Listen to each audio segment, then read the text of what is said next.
If this video pushes you to become 1% better today, subscribe because I upload powerful motivational speeches every week. There's this line that I heard David Goggins say, "I'm David Goggins, bit."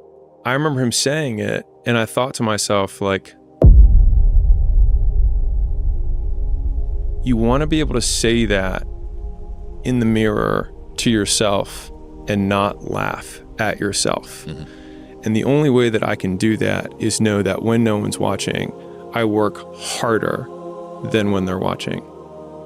And thinking about it like that has given me this persistent and ever-present scorecard or third party that's like, no one's watching, which means now you have to work because otherwise you're full of shit.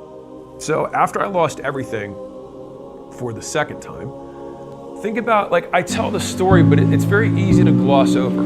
But think about this.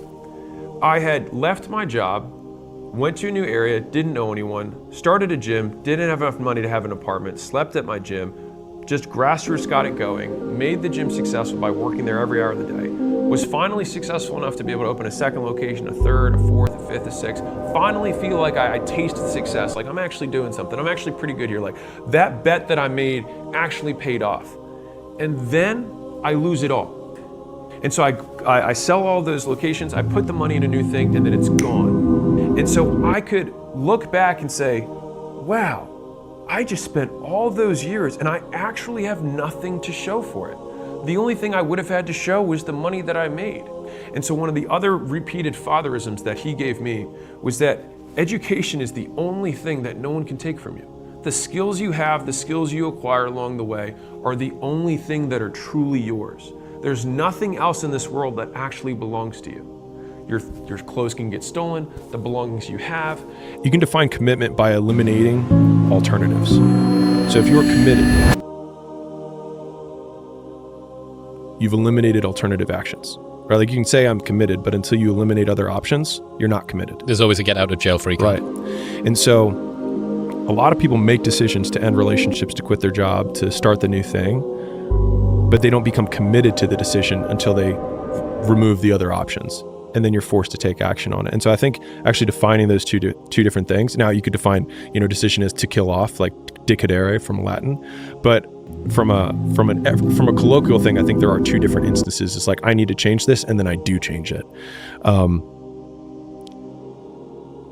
And the making the decision is when it becomes a commitment. You can say, you know what? You are right. Your dad kicked the shit out of your whole life, and you don't have any confidence because he told you you're a piece of shit every day. You're right. But in order to be rich, you need to let that go. Because every day you say that I'm not successful because of this, it means because this now owns you. And for me personally, that realization that the thing that I hated most in the world, the things that I blamed for why my life wasn't the way it was, I was there. And just realizing that made me angry. But through that anger, I was able to say, well, fuck them. Like, I will succeed despite the fact that my dad said this or my mom said this. Despite that, despite the fact that the chips are stacked against me, I will still win. If you suffered from racial inequality, if you suffered from gender inequality, if you suffered from being born in Bangladesh, if you were abused your entire life, you would be completely justified in the fact that you are not achieving the things that other people who didn't have those disadvantages have achieved. And I say this as a white guy who was born in America to a doctor father. I understand that. But to the same degree, you have the opportunity that Chris nor I have, which is that you can be an inspiration to people who went through the same thing and succeeded, despite those circumstances. Because I can promise that there is somebody who has had it worse and has done it better. And I think that one single point of proof, and like there's a global point of proof that you can look for sure, but like you can be that very local point of proof in your community or sub-community. And I think as soon as we shed that, that's like, I'm a big fan of power follows the blame finger. So like wherever you point the blame finger is where the power follows. And so it's like if you point it at the government has the power. If you point it at your spouse and say like it's their fault that I'm not in shape, it's their fault, they never let me do anything, it's like, well, you're giving them all the power. And so it's like until you're like it's my fault, it also becomes my responsibility. What is? What if it's not your fault? It doesn't matter. And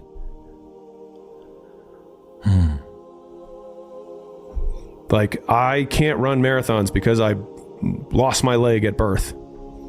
And either you can just never try, or you put the metal thing on and you do it anyways. You have nothing to lose. And that means that you can take lots of risks very quickly and end up in the exact same position you are, which is nothing. And so if you eliminate downside, it should decrease your action threshold, meaning you should be able to do more things faster rather than do fewer things because you don't have a great life or things going for you. And so I think if people flip that, a lot more people would take action because they actually realize the advantage of their position.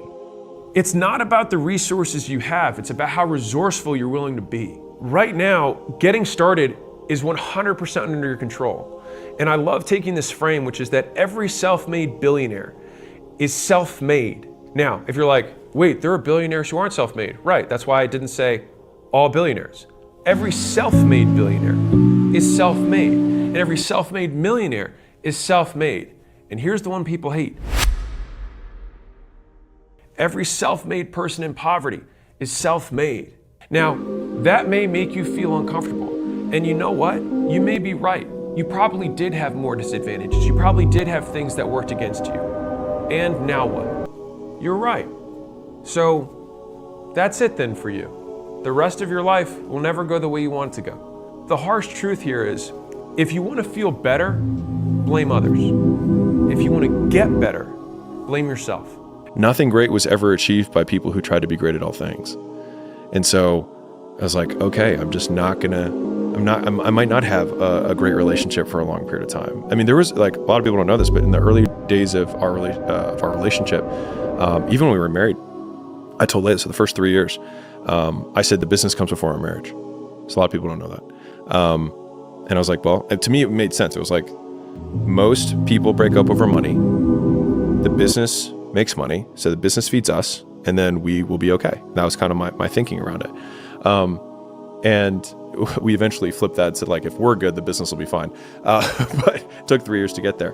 But all that to say, like, I think having periods of imbalance, and maybe, to be fair, if I hadn't had that priority at that time, maybe Gym Launch wouldn't have been what it became.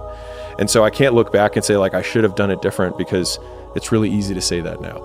But, like, I might not be here to say that if I had been that way. You will die. Months later, no one will care. And so why care about what they think so much when they care so little about what you do?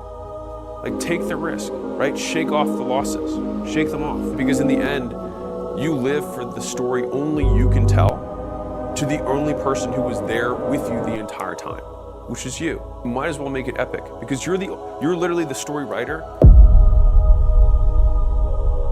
and the story listener, the story consumer. We're born alone and we die alone. Even if other people captured your entire life, they still don't know what was going on in your head. They don't know your intentions. They don't know what you were thinking through at every given moment. Only you do that. That's why being able to, over time, in my opinion, be the judge, jury, executioner of your own faith and your own judgment is one of the most valuable things you can do, because you're the only person who can say good job. You might win in some circumstances and not have tried.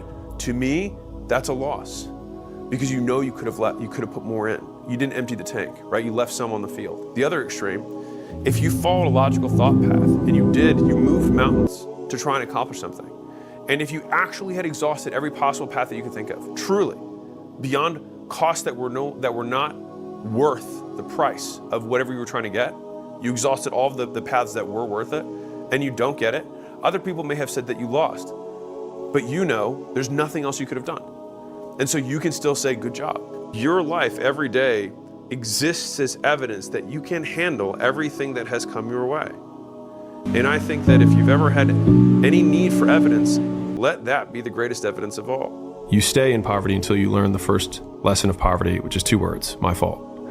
And so when I was younger, I was really angry at my parents, like many people are, right? Justified or not, doesn't really matter. I was very angry, and I blamed them for the woes of my life. And I realized when I was 19 that these people that I hated, I was giving all the power over the fact that I wasn't the person I wanted to be. And I was like, well, it's their fault. And the idea that I had actually given these people that I hated power over my success was ultimately something that made me feel sick to my stomach and was what allowed me to point the finger of blame inwards and say my fault, and then at least take ownership over the fact that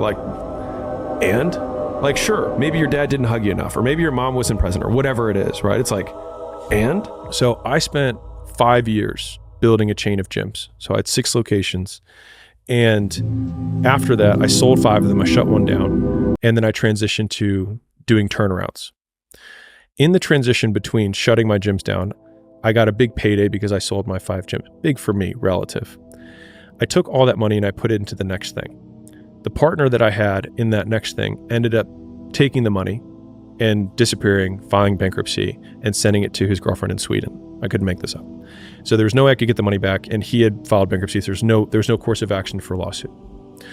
And so a lot of people would probably go through that mental situation and think, and I went through this, was thinking, I just wasted the last 5 years. Like I literally started a chain, put everything into the second location, put everything in the third location, the fourth location, kept going, right? I kept doubling down, and then I get my big payday and I put it all on black, and then it disappears with one spin of the roulette. And so here I am, and I'm like, I have nothing to show for the last 5 years of work.